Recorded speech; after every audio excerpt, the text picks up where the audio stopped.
Marmara गांव के ऊपर घने बादल मंडरा रहे हैं, लंबी परछाइयां डाल रहे हैं, क्योंकि गांव रात के आवरण में सो रहा है। शांत घरों के बीच एक अकेली रोशनी टिमटिमाती है।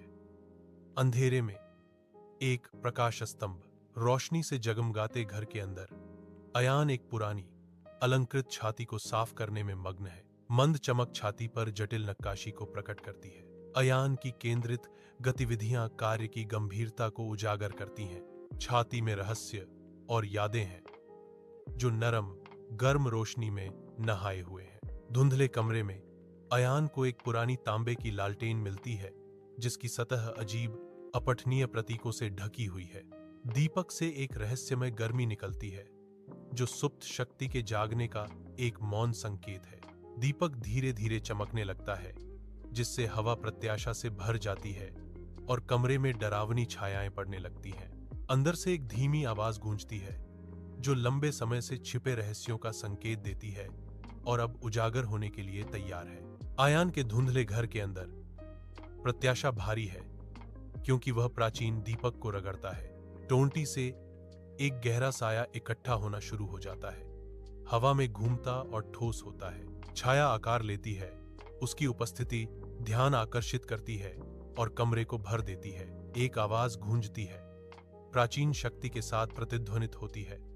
मैं चिराग के जिन्न का रक्षक हूं। छाया की नजर अयान की आत्मा को भेदती है, घोषणा करती है, अयान तुम इस दीपक के वारिस हो। छाया के शब्द हवा में भारी पड़ते हैं क्योंकि वह एक भयानक सच्चाई का खुलासा करता है। आपकी दादी की आत्मा विस्पर्स की घाटी में फंसी हुई है। अयान ध्यान से सुनता है। शैडो के रहस्योद्घाटन का भार उसमें समा रहा है। शैडो की निगाहें अयान की आत्मा को भेदती हैं, कार्रवाई के लिए आग्रह करती हैं। तुम्हें उसे मुक्त करना होगा। अयान की आंखों में दृढ़ संकल्प चमकता है, एक संकल्प जो उसकी विशेषताओं को मजबूत करता है। अयान की आवाज नए उद्देश्य के साथ गूंजती है, मैं जाऊंगा। जैसे ही भोर होती है अयान बाहर निकलता है। विशाल पर्वत की पृष्ठभूमि के खिलाफ एक अकेला व्यक्ति अज्ञात का सामना करने के लिए तैयार। वह आवश्यक आपूर्ति से भरा अपना बैग उठाता है। चिंतित ग्रामीण एकत्रित होते हैं। उनके चेहरे चिंता से भरे हुए हैं। उनकी आवाजें चेतावनियों से दबी हुई हैं। अजीब जीवों की फुसफुसाहट हवा में गूंजती है जो अयान की यात्रा पर डर की छाया डालती है। अयान निकल पड़ा, दृढ़ निश्चय के साथ। जैसे ही रास्ता धुंध से ढके शिखरों में मुड़ता है, गांव और उसके डर को पीछे छोड़ जाता है। अयान एक घने बेकाबू जंगल के किनारे पहुंचता है। हवा नमी से भरी हुई है और अनकहे रहस्यों का वादा करती है। घने आवरण को भेदने के लिए सूर्य की रोशनी संघर्ष करती है जिससे धब्बेदार छायाएं बनती हैं जो अदृश्य के साथ नृत्य करती हैं। सामने फुसफुसाती घाटी का प्रवेश द्वार है जो अज्ञात में एक निमंत्रण है। अयान आगे बढ़ता है। पहले पत्ते उनके पैरों के नीचे कुचलते हैं क्योंकि वे पन्ना गहराई में प्रवेश करते हैं। पेड़ों से अजीब फुसफुसाहटें गूंजने लगती हैं। हवा में गूंजती आवाजों का एक कोरस जो अयान को और गहरा बुलाता है। जंगल में गहराई में अयान का सामना पेड़ों की एक श्रृंखला से होता है। उनकी शाखाएं लालची उंगलियों की तरह हैं जो उस चीज के लिए पहुंच रही हैं जो उसके पास है। पेड़ मुड़ जाते हैं, उनके रूप भद्दे हो जाते हैं क्योंकि वे चुपचाप अयान के हाथ में दीपक के लिए विनती करते हैं। अयान दृढ़ उनकी मौन मांगों को एक ही विद्रोही शब्द से पूरा करता है, नहीं। उसकी पकड़ लैंप के चारों ओर कस जाती है। उसकी रोशनी एक अदृश्य शक्ति के साथ धड़कती है। दीपक की रोशनी में नहाए हुए पेड़ झिलमिलाने लगते हैं। उनके रूप भ्रम की तरह डगमगाते हैं। पकड़ते हुए जंगल शून्य में बदल जाते हैं। दीपक की रोशनी अंधेरे को दूर करती है, अयान को अकेला छोड़ देती है। अयान अभी भी दर्पण जैसी नदी की ओर चलता है जिसकी सतह ऊपर के साफ आसमान को दर्शाती है। पानी की सतह पर उसका प्रतिबिंब दिखाई देता है जो उसे कमजोर और कमजोर दर्शाता है।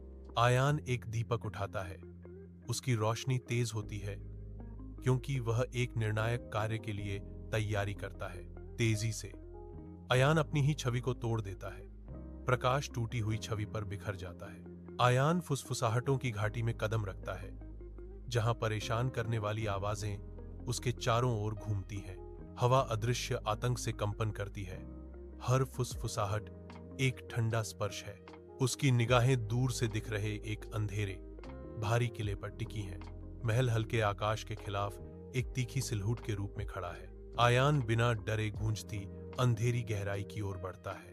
आयान अपनी दादी की आत्मा को टकटकी लगाकर देखता है, जो एक कांच के पिंजरे में कैद है। प्राचीन महल में अलौकिक प्रकाश का एक प्रतीक। अचानक एक काला जिन्न प्रकट होता है। उसकी उपस्थिति कमरे को और भी गहरी छाया में डुबो देती है, क्योंकि वह पास के एक दीपक को बुझा देता है।